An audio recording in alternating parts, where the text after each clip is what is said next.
श्री शिवाय नमस्तुभ्यम। हर हर महादेव। देखिए आज की ये वीडियो बहुत ही खास होने वाली है क्योंकि आ गई है वैशाख मास की अमावस्या तिथि। देखिए यह बहुत ही पवित्र महीना है वैशाख का। वैशाख का जो पूरा महीना है वो भगवान विष्णु को समर्पित होता है।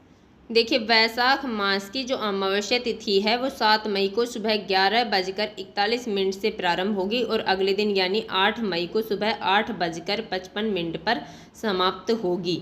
हालांकि वैशाख अमावस्या 8 मई को ही मान्य होगी। देखिए जो अमावस्या की तिथि है वो 8 मई को, क्योंकि सूर्य उदय के अनुसार 8 मई को अमावस्या की तिथि है।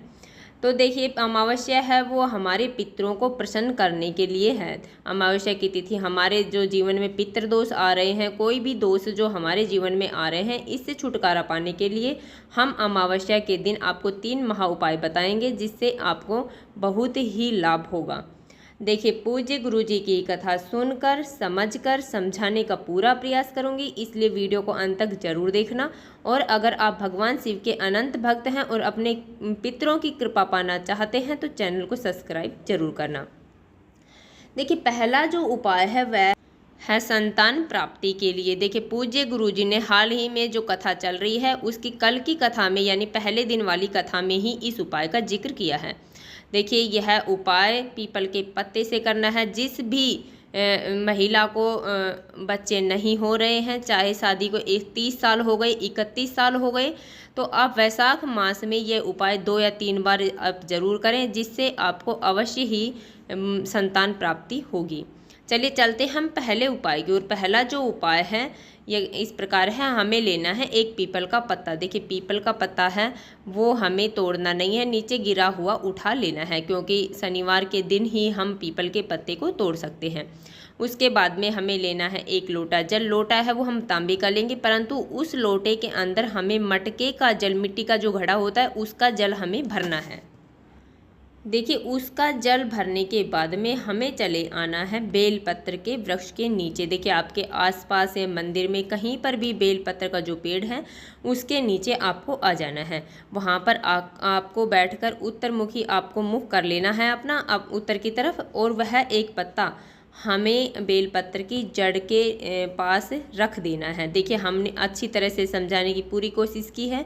आपको बेलपत्र की जड़ के पास वह पत्ता रख देना है और वहाँ पर 7 बार, एक बार हम जल डालेंगे, फिर पिपलेश्वर महादेव का स्मरण करना है, फिर दोबारा हम जल डालेंगे उस पत्ते के ऊपर, फिर पिपलेश्वर महादेव का स्मरण करना है।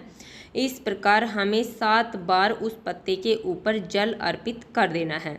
देखिए पिपलेश्वर महादेव आपको स्मरण में नहीं रहेगा तो हम आपको स्क्रीन पर दिखा रहे हैं। तो इस प्रकार हमें पिपलेश्वर महादेव का स्मरण कर लेना है और 7 बार एक एक बार कर कर हमें वह जल पीपल के पत्ते के ऊपर समर्पित कर देना है।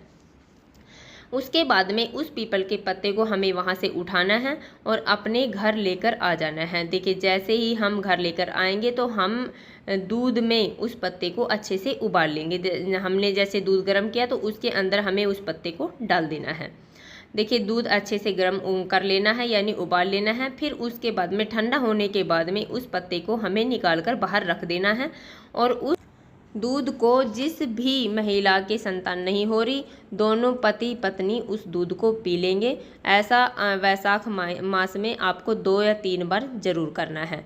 देखिए उसके बाद में उस पीपल के पत्ते को हमें धुलकर किसी दूसरे दिन किसी देव वृक्ष के नीचे, या फिर जैसे पीपल बेलपत्र जो भी देव वृक्ष आपके नज़दीक है वहाँ पर, या फिर आपके पास कोई नदी तालाब सरोवर है तो वहाँ पर हमें उस पत्ते का विसर्जन कर देना है। तो इस प्रकार हमने बहुत ही अच्छे से समझाने की पूरी कोशिश की है। पूज्य गुरुजी ने कहा है कि इस उपाय से अवश्य ही संतान की प्राप्ति हो जाएगी। तो अब चलते हम दूसरे उपाय की ओर। दूसरा जो उपाय है वह भी बहुत ही खास उपाय है, बहुत ही अचूक उपाय है ज्ञान बुद्धि विवेक की प्राप्ति के लिए। अगर आपके जीवन में ज्ञान बुद्धि विवेक की प्राप्ति नहीं हो रही है, आपके बच्चों में पढ़ाई में मन नहीं लग रहा है, आपके बच्चे पढ़ाई में बहुत कमज़ोर हैं, उनके अंदर ज्ञान की अत्यधिक कमी है, तो आज के दिन यानी बुधवार की अमावस्या के दिन आप ये उपाय जरूर करें। देखिए आपको करना क्या, आपको लेना है एक लोटा जल। लोटा है वो हम तांबे का लेंगे, उसमें शुद्ध जल हम भर लेंगे। उसके बाद में हमें लेने हैं 2 हरे मूंग के दाने। देखिए मूंग के दाने हैं वो साबुत हरे मूंग के दाने होने चाहिए, खंडित दाने हमें नहीं लेने हैं। उसके बाद में हमें लेना है थोड़ा सा शहद। शहद सबके घरों में आसानी से मिल जाएगा और ये सब सामग्रियाँ लेकर हमें पहुंच जाना है भगवान शिव के मंदिर में। देखिए वहां पर जाने के बाद में सबसे पहले जो हमारे पास हरे मूंग के दाने हैं, उस हरे मूंग के दाने को हमें थोड़ा सा लोटे के जल से गीला कर लेना है। देखिए उसके बाद में हमारे पास जो शहद है, उस शहद से हमें अपने सीधे हाथ की अनामिका उंगली से भगवान शिव के शिवलिंग कर एक ओम का निर्माण अच्छे से कर देना है। देखिए आपको स्क्रीन पर भी दिख रहा होगा, अच्छे से हमें ओम बना देना है। उसके बाद में हमारे पास जो एक हरे मूंग का दाना है, उस हरे मूंग के दाने को हमें लेना है और भगवान शिव के शिवलिंग के ऊपर जो गणेश जी का स्थान होता है, वहाँ पर एक हरा मूंग का दाना हमें समर्पित कर देना है और उसके ऊपर थोड़ा सा जल हमें समर्पित कर देना है। देखिए जल है वो हमें सबसे पहले हरे मूंग के दाने पर समर्पित करना है, फिर हमें कार्तिक जी वाले स्थान पर समर्पित करना है, फिर हमें अशोक सुंदरी वाले स्थान पर समर्पित करना है। उसके बाद में हम माता पार्वती के जो हस्तकमल हैं वहाँ पर हमें वह जल थोड़ा सा समर्पित कर देना है। देखिए सबसे अंत में जो लोटे के अंदर जल बचा है, उसके अंदर जो हमारे पास एक हरे मूंग का दाना है, उस हरे मूंग के दाने को हमें लोटे के अंदर डाल देना है और भगवान शिव के शिवलिंग पर यह एक लोटा जल बुद्धेश्वर महादेव का स्मरण करते हुए, देखिए बुधवार का दिन है तो बुद्धेश्वर महादेव का स्मरण करते हुए वह एक लोटा जल हमें समर्पित कर देना है।